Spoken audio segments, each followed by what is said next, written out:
दोस्तों, आज की कहानी है बहू को ये सब करना नहीं आता। दोस्तों, कहानी शुरू करने से पहले अगर हमारे चैनल को सब्सक्राइब नहीं किया हो तो कर लीजिए ताकि आपके पास पहुंचे हर रोज नया वीडियो। शिवानी की शादी को लगभग 8 साल हो गए हैं। इन बीते वर्षों की बहुत सी खट्टी मीठी यादें आज भी शिवानी के जेहन में हैं। जब वो शादी करके पहली बार ससुराल आई थी तो मन में एक अजीब सा संकोच था। वो सोच रही थी कि पता नहीं इस नए माहौल और नए परिवार में खुद को कैसे एडजस्ट करेगी।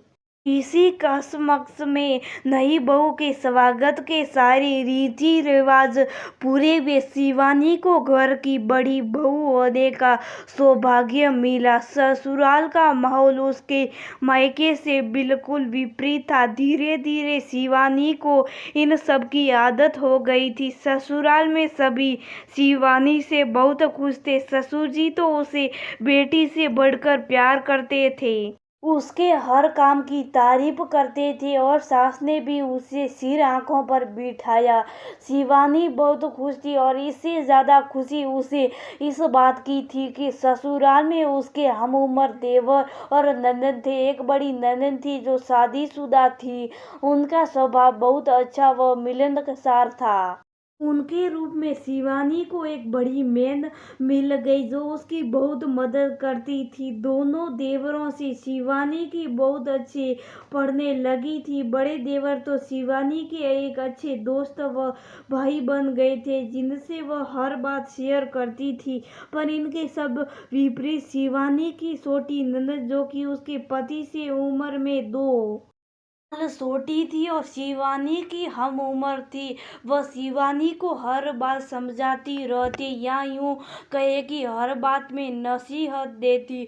भाभी, ये काम आपने ऐसे कैसे किया, ये तो ऐसे होता, आपको इतना नहीं हंसना चाहिए, आपको ऊंची आवाज में बात नहीं करनी चाहिए, अरे ये कैसे सफाई करी है, यहाँ पर कचरा पड़ा है, और भी न जाने क्या क्या।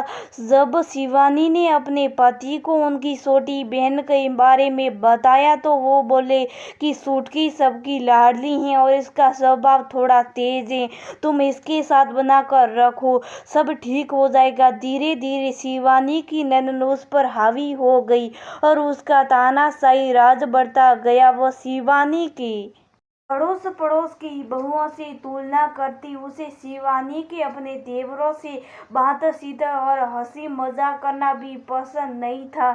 इसी बीच छोटी नंदन की शादी की बात चलने लगी।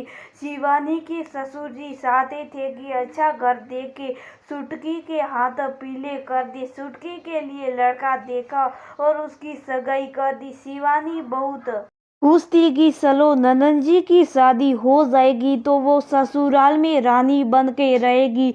छुटकी की शादी बहुत अच्छी तरह से कर दी गई। समय गुजर रहा था, शिवानी एक बेटी की मां बन गई और शिवानी के पति जॉब के लिए दूसरी शहर चले गए। शिवानी अपनी सास के साथ मिलजुल कर रह रही थी, परंतु शिवानी की छोटी ननद को ये बिल्कुल नहीं भाया। वो सुबह शाम अपनी माँ को फोन करती और पूरी डिटेल लेती, घर की आज खाना किसने बनाया, आज भाभी ने क्या किया वगैरह सब तक पूरी बात नहीं पूछती। उसे चैन नहीं था और 1-2 महीने से मायके में चक्कर लगा देती और 15-20 दिन रुक जाती। अगर कोई काम करने को कहो तो कहती मैं यहाँ काम करने नहीं आती हूँ, काम तो ससुराल में भी बहुत है, यहाँ तो आराम करने दो।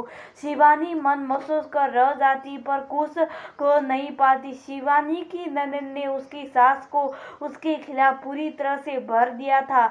अब सास पहले जैसी नहीं रही। वो बात बात में शिवानी को सुना देती और कहती कि मेरी बेटी ससुराल में इतना काम करती है, वो ऐसी हैं वो वैसी हैं।